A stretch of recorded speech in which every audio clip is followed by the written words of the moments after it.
ગરમી, ટાઢ કે તડકો કાંઈ પણ જોયા વિના ખેડૂતો જે છે તે એનું કામ કર્યા જ રાખે છે. આ નાકામાં કાંઈ હરગાવ્યું નથી, પણ પાણી જે જાય છે એનો ધુવાડો નીકળે છે સાહેબ. એનું અનુમાન લગાવી લેજો તમે કે આ કેટલી ઠંડી છે.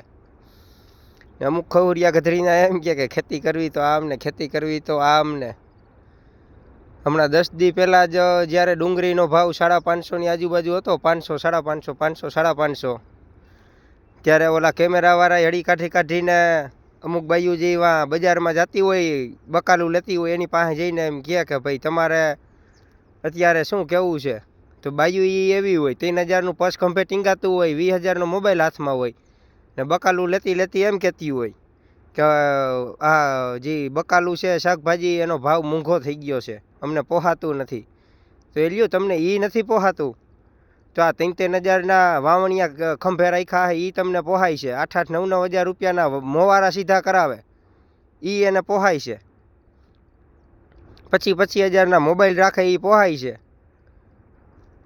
તો એમ ક્યાં નથી કહેતા કે બજેટ અમારું આમ ખોરવાઈ ગયું છે એમ.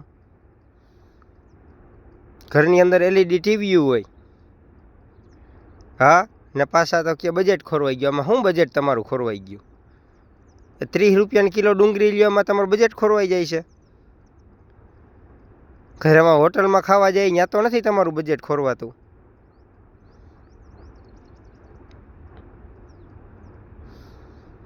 હમણાં જ સરકારી કર્મચારીઓના ઓલું કંઈક કેવું કે મોંઘવારી ભથ્થામાં વધારો કર્યો.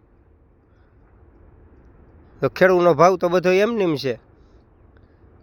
ગાંઠના પોર કરતાં ઘટ્યા છે. પોર તો 1600, 1650, 1700 રૂપિયા જેવો કપાસનો ભાવ હતો. ઓણ તો 1400 પૂગતા નથી. ત્યાં તો ટેડ બાપા સીતારામ થઈ ગઈ છે. હા,